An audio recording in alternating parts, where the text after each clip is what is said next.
এটাতে বলেছে কি এখানে একটা আয়তক্ষেত্র আছে, এখানে একটা বর্গক্ষেত্র আছে, দুটোর পরিসীমা সমান এবং এর ক্ষেত্রফল এ আর, এর ক্ষেত্রফল হচ্ছে এস, প্রমাণ করতে হবে এস গ্রেটার দ্যান আর।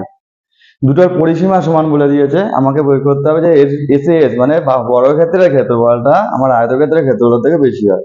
আমরা এখানে জানি কি, আমি এখানে ধরে নিচ্ছি এটাকে এক্স ধরে নিচ্ছি, এই বাহুর দৈর্ঘ্যটাকে, এই বাহুর দৈর্ঘ্যটাকে ওয়াই মানে প্রস্থটাকে ওয়াই ধরে নিচ্ছি, আর এর বাহুর দৈর্ঘ্যটাকে জেড ধরে নিচ্ছি। বলেছে কি যে দুটোর পরিসীমা সমান, দুটোর পরিসীমা যদি সমান হয় তার মানে আমার এখানে এই আয়তক্ষেত্রের পরিসীমার ফর্মুলা কি 2 গুণ দৈর্ঘ্য যোগ প্রস্থ, আর বর্গক্ষেত্রের পরিসীমার ফর্মুলা কি 4 গুণ বাহুর দৈর্ঘ্য। তাহলে এই দুটো সমান হচ্ছে, এখান থেকে আমি বলতে পারি যে X plus Y equals to 2z। তাহলে এখানে আমি বোথ সাইডে স্কোয়ার করে দিচ্ছি, এক্স প্লাস ওয়াই তার স্কোয়ার ইকুয়ালস টু 2z তার স্কোয়ার। এখানে a প্লাস বি তার হোল স্কোয়ারের সেকেন্ড ফর্মুলা কি আছে, a মাইনাস বি তার হোল স্কোয়ার প্লাস 4ab। তাহলে এখান থেকে a মাইনাস বি তার whole square plus 4xy equals to 4z square পড়ে থাকছে। এই 4টাকে এদিকে নিয়ে চলে আসছি, নিয়ে এসে কি করছি আমি ডিভাইড করে দিচ্ছি, তার মানে 4xy বাই 4 ইকুয়ালস টু কি হবে z স্কোয়ার।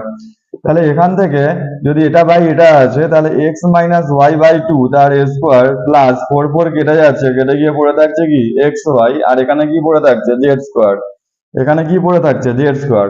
তাহলে x মাইনাস ওয়াই বাই 2 তার এবার xy মানে কি ছিল, xy হচ্ছে দৈর্ঘ্য গুণ প্রস্থ মানে ক্ষেত্রফল।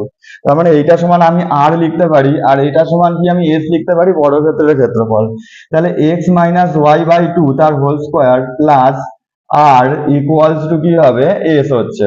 এখন প্রশ্ন হচ্ছে এই যে এক্স মাইনাস ওয়াই বাই 2 তার হোল স্কোয়ারটা সবসময় জিরোর থেকে সমান অথবা বড় হবে।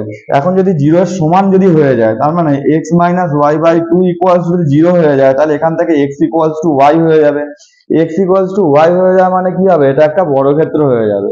সুতরাং এটা সম্ভব নয়।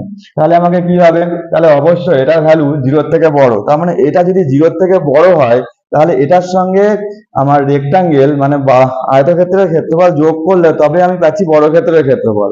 তাহলে অবভিয়াসলি শুধুমাত্র যদি আমি রেক্টাঙ্গেলটাকে আমি ভাবি, তাহলে রেক্টাঙ্গেলটা তাহলে অবশ্যই স্কোয়ারের থেকে ছোট হবে ক্ষেত্রফল, অবভিয়াসলি যেখানে রেক্টাঙ্গেলের ক্ষেত্রফলটা কি হবে এস এর থেকে ছোট হবে।